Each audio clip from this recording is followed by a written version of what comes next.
J'étais extrêmement impressionné de vous. Je pensais qu'ils auraient pu mettre ça au même niveau.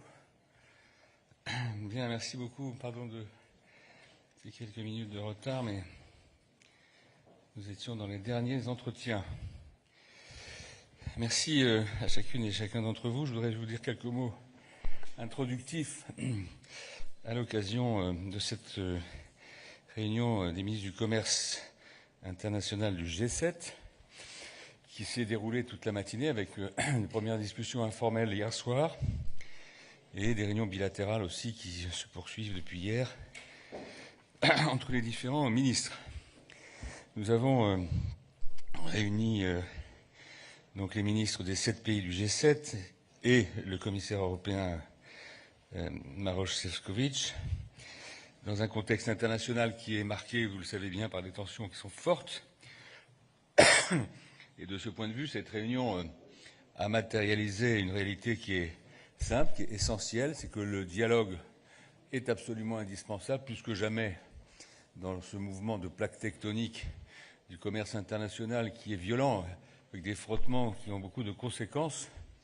Et je pense que le G7, notamment dans son format commerce, est un lieu de dialogue et d'échange constructif absolument essentiel. Et cette réunion, me semble-t-il, je crois vraiment pouvoir le dire, l'a prouvé, l'a montré.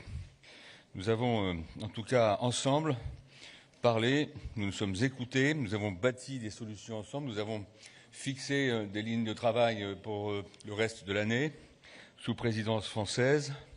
Et de ce point de vue, cela nous permet de participer à la stabilité internationale, cette paix, cette stabilité, cette visibilité, notamment en matière économique, à laquelle nos concitoyens et nos concitoyennes aspirent, cette visibilité et cette stabilité qui est nécessaire à la prospérité dans le monde.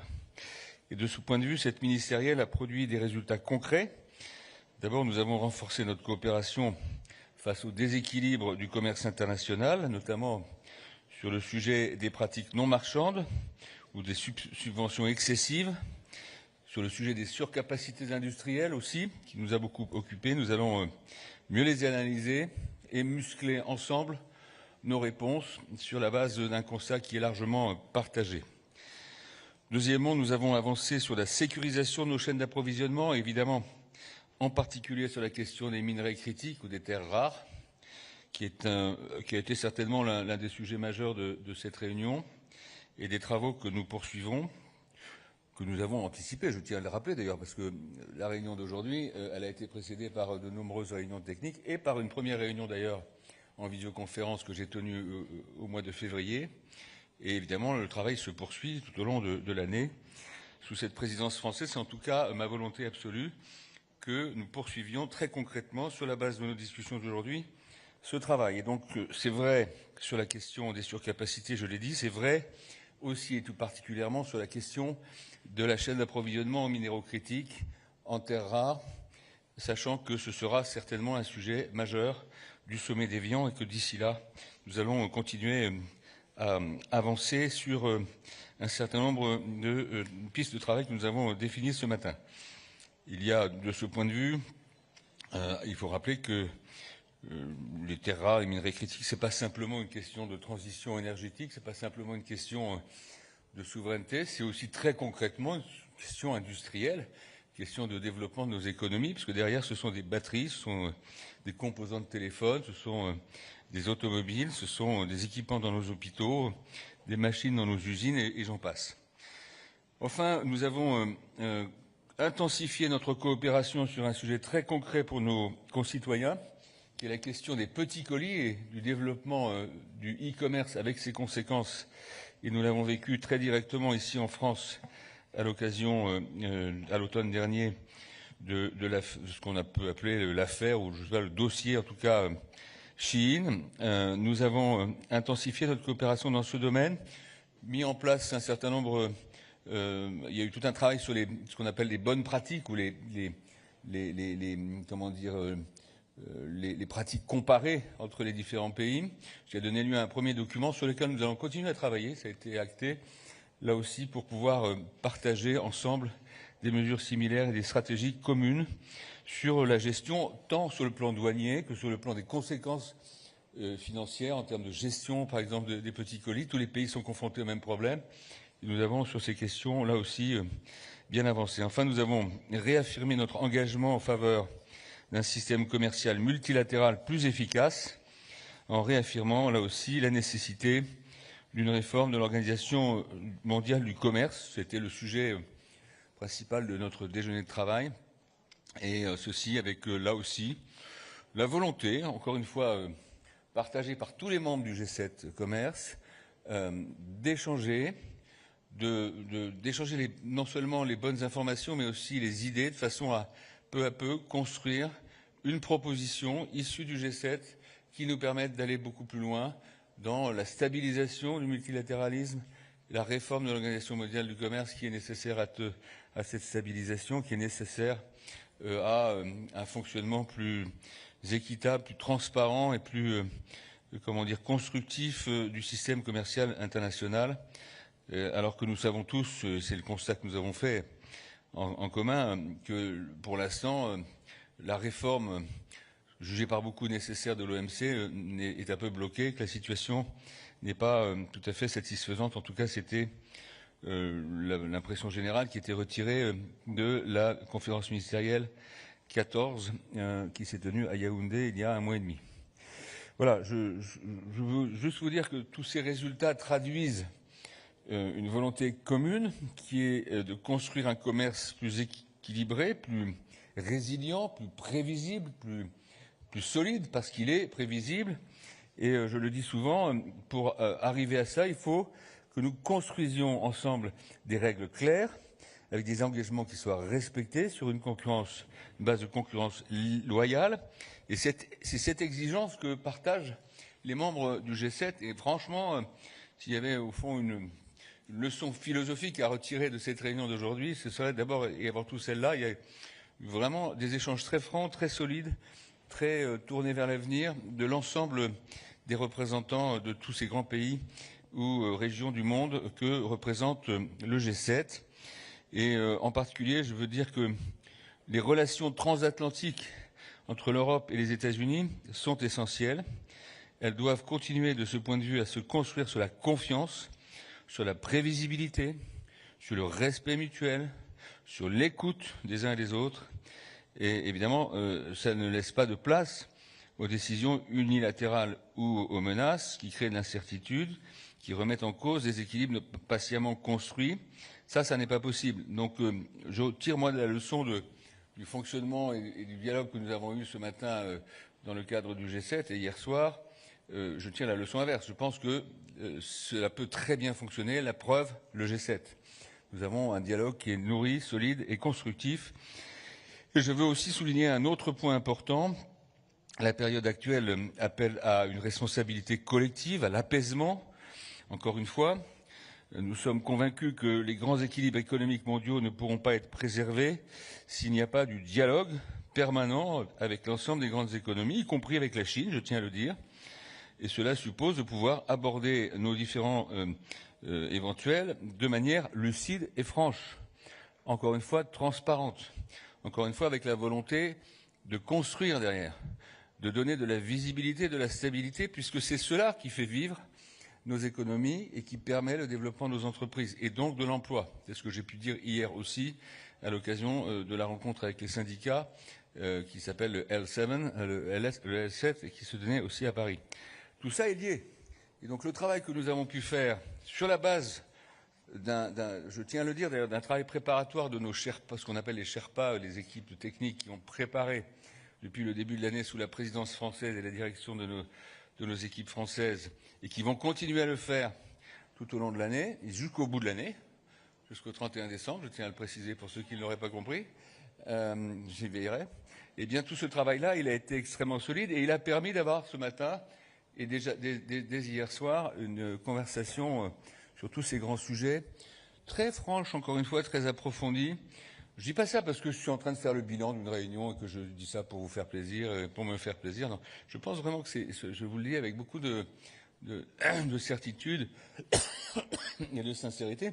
C'est vraiment le sentiment que j'ai au terme de ces 2 journées. D'ailleurs, tous les participants de cette ministérielle qui, en partant, me l'ont tous dit, et ont remercié la France de l'organisation, mais aussi de la profondeur de nos débats.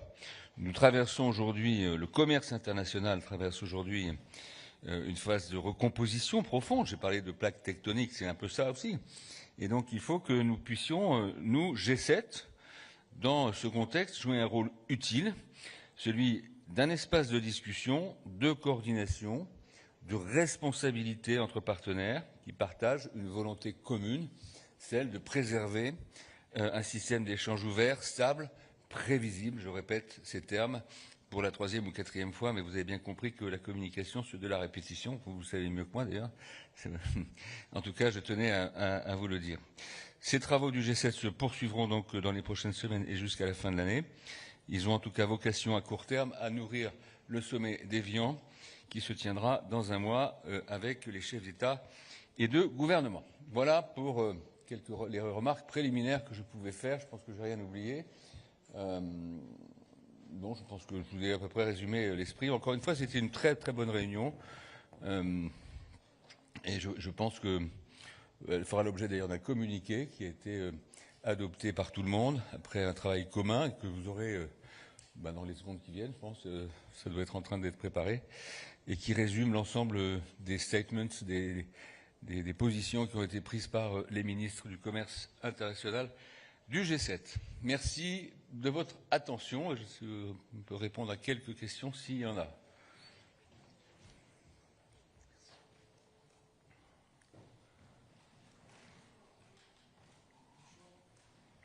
Bonjour, c'est Lee Thomas de Reuters. Vous avez évoqué les relations transatlantiques. Est-ce que les Américains ont donné des assurances sur la possibilité de reporter la hausse des droits de douane sur les automobiles européennes? Et une autre question sur les minerais critiques. Quelles sont les pistes qui ont été identifiées aujourd'hui par le Français, notamment ce qui concerne la boîte à outils commun? Merci.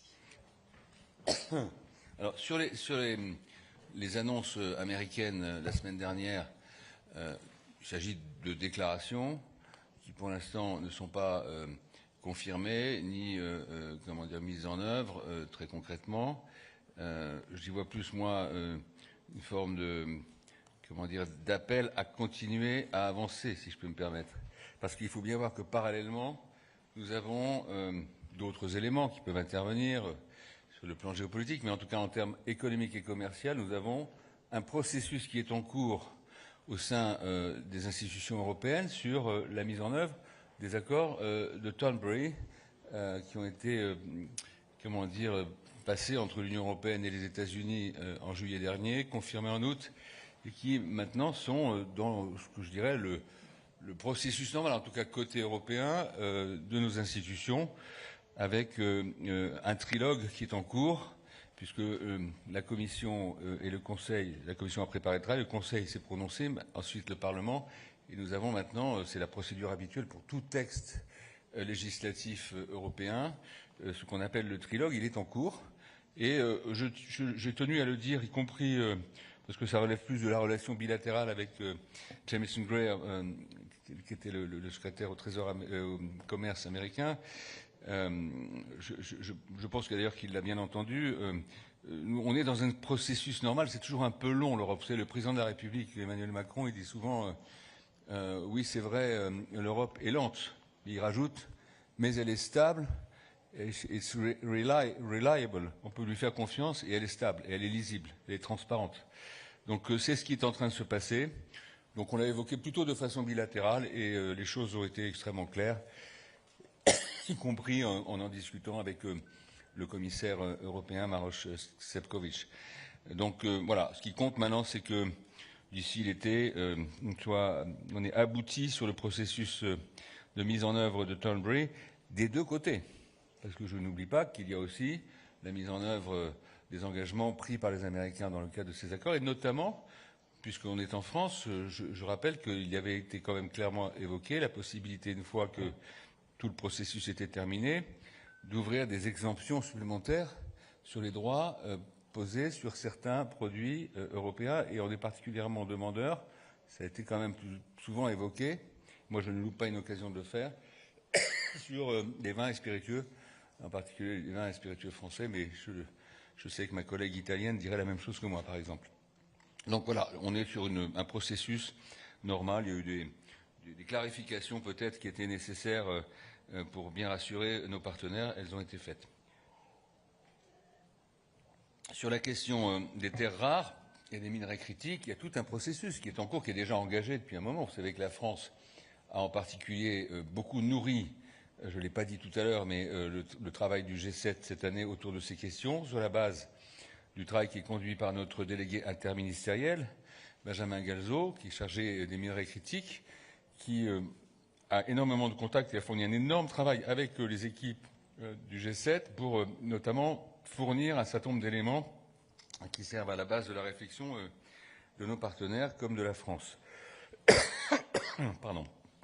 Et derrière, il y a au fond deux initiatives qui sont en train de mûrir, de filières de travail sur ces questions, si je puis dire, qui sont en train d'avancer.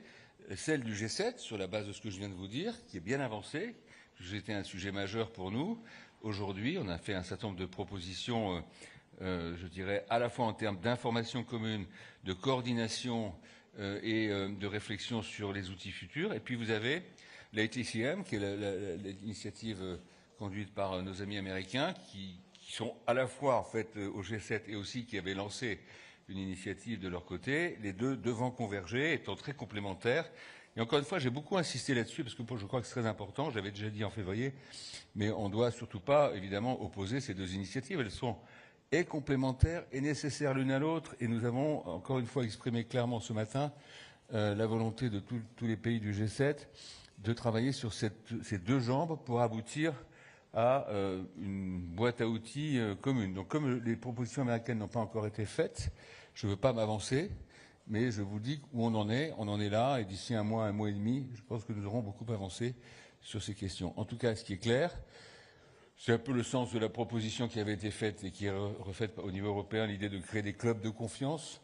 Ce qui est clair, c'est qu'il faut à la fois avoir une claire, transparente connaissance des enjeux, faire en sorte, je pense, minerai par minerai, terre rare par terre rare, parce que tous les sujets sont différents, qu'il y a une grande diversité de problématiques, mais il faut qu'on puisse avancer sur des solutions qui permettent de stabiliser les marchés, sécuriser les sources d'approvisionnement et les chaînes d'approvisionnement. Je ne vais pas rentrer dans le détail, mais on est vraiment sur des choses très pragmatiques qui doivent déboucher à la suite des travaux qui sont donc conduits à la fois au G7 et dans le cadre du projet d'ITCM américain. Voilà, je ne peux pas être plus précis, je ne vais pas rentrer dans le détail, ce n'est pas d'ailleurs mon rôle, mais je voulais vous dire que c'est évidemment un sujet qui a été absolument central pour nous. En gros, les pays du G7, ils disent quoi? Ils disent si on veut de la stabilité économique, si on veut sécuriser le monde, si on veut que nos entreprises et nos concitoyens puissent avoir de la visibilité pour leur développement économique et leur commerce, eh bien, il faut évidemment qu'on mette tout en œuvre pour empêcher toute prise d'otage, je pèse mes mots, par tel ou tel qui maîtriserait tout ou partie ou la plus grande partie d'une chaîne de valeur en matière de métaux critiques et, ou de terres rares. Donc il faut que le commerce mondial ne peut fonctionner au bénéfice de tous que s'il est équitable, que s'il est transparent et que s'il n'est pas, comme disent les anglo-saxons, weaponized, c'est-à-dire utilisé comme une arme de force. Donc c'est toute la logique du G7 que, au contraire, de construire et par l'écoute et par la coopération, peu à peu, mais assez vite en fait, les outils qui nous permettront de sortir de ce risque que nous avons pu connaître un temps. Alors ? Bonjour, Njia Badri, TRT. Ma question porte sur la fermeture du détroit d'Ormuz et ses conséquences sur les flux énergétiques et commerciaux. Comment évaluez-vous l'impact sur les chaînes d'approvisionnement mondiales et avez-vous discuté aujourd'hui de mesures concrètes pour protéger le secteur industriel? Merci. Nous avons eu forcément des discussions informelles Ce n'est pas le lieu du G7 de prendre des décisions ou de faire des recommandations plus globales sur la géopolitique, mais on a eu évidemment des discussions informelles sur les conséquences que les crises, parce que vous parlez du détroit d'Ormuz, mais il y a aussi ce qui se passe en Ukraine, avec l'agression russe en Ukraine, qui a aussi énormément de conséquences depuis longtemps en matière de commerce, d'équilibre économique mondiaux, etc. Donc évidemment, ce sont des sujets que nous avons évoqués. Je ne vais pas rentrer dans le détail. L'important, c'était les échanges d'informations et c'était la coordination de nos analyses à ce stade. On n'est pas encore dans une... Enfin, il n'y a pas de logique d'action commune des pays du G7 en termes commerciaux, hein, j'entends en termes sur les flux commerciaux, d'abord parce que ce n'est pas directement sous notre autorité que ça nous échappe pour beaucoup, au sens pratique du terme. Hein, c'est pas une question de... on est évidemment très préoccupé, mais... Et puis deuxièmement, je pense qu'on doit d'abord regarder ce qui va se passer sur le plan sécuritaire et politique. Mais par contre, il est clair, ça c'était un sujet sur lequel nous avons eu un accord qui a été acté, c'est que nous devons continuer à échanger des informations et à réfléchir assez vite, dans les temps qui viennent, aux alternatives qui permettraient de sécuriser les risques en matière de commerce international face à ce genre de situation. Alors ça peut être des réponses extrêmement pratiques. Par exemple, vous savez qu'il y a au Moyen-Orient des projets d'autres routes commerciales, soit par la terre, soit par la mer. Il y a aussi des sujets qu'il faut prendre en considération. J'ai toujours pensé personnellement, et c'est d'ailleurs pas pour rien que la France a positionné des forces militaires et en mer en face du détroit de Bab el-Mandeb, parce que c'est aussi un sujet, on n'en parle pas tellement, mais ça peut être un risque. Donc il y a à la fois des mesures à court terme et il y a évidemment derrière une réflexion sur des alternatives à construire ensemble pour le futur, pour éviter, ou en tout cas pour prendre plus en amont les risques qui peuvent exister, comme celui du blocage du détroit d'Ormuz, Hormuz Strait, qui n'avait pas été tant anticipé que ça. Un certain nombre d'analystes le disaient, mais ce n'était pas présent dans les esprits ni des opinions ni des gouvernants. Donc voilà, c'est évidemment un sujet. Mais je ne vais pas rentrer dans des détails qui n'ont pas encore été développés concrètement. Ça sera la dernière question, par contre, devant.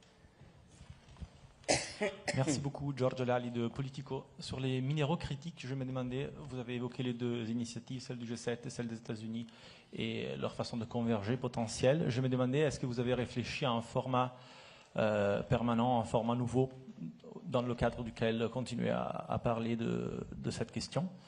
Et la deuxième question, vous avez dit par rapport aux États-Unis que c'est un appel à avancer plus vite, les menaces de droit des douanes, juste pour être sûr d'avoir bien compris, d'avancer plus vite dans la ratification de l'accord de Tambéry et donc dans cette... Non, j'ai mal compris. C'est pas nous qui avons demandé d'avancer plus vite, les Américains nous demandent d'avancer plus vite. Et j'ai répondu, mais on avance au rythme normal et qui est assez soutenu d'ailleurs, parce que c'est généralement plus lent. Le processus d'adoption des textes législatifs dans le cadre de nos institutions européennes est généralement un peu plus lent. Et c'est bien la preuve, comme on va beaucoup plus vite que d'habitude, qu'en fait on veut vraiment aboutir sur la mise en œuvre concrète par les Européens de leur partie de l'accord de Thornbury. J'ai juste rajouté qu'il fallait aussi que les Américains continuent à bien mettre en œuvre et n'oublient pas qu'il y avait un certain nombre d'engagements, notamment sur des exemptions de subventions, les fameux 15%, pour certains secteurs supplémentaires. C'est le cas par exemple pour l'aéronautique, mais on voudrait d'autres... ça faisait partie de l'accord de Thornbury, en tout cas dans son esprit. C'est pour ça que j'ai évoqué par exemple les vins spiritueux. Donc les deux doivent continuer.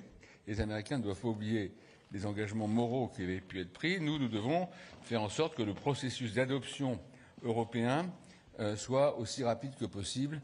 Et c'est le cas, puisque je pense que d'ici l'été, nous aurons été sous réserve évidemment de la souveraineté du Parlement européen qui décidera, mais je pense qu'on va y parvenir. Et vous avez encore aujourd'hui, ce soir, Maroš Šefčovič d'ailleurs est reparti très vite pour ça, une réunion trilogue, c'est-à-dire sous l'égide de la Commission, le Conseil et le Parlement qui essaient de se mettre d'accord sur leur texte.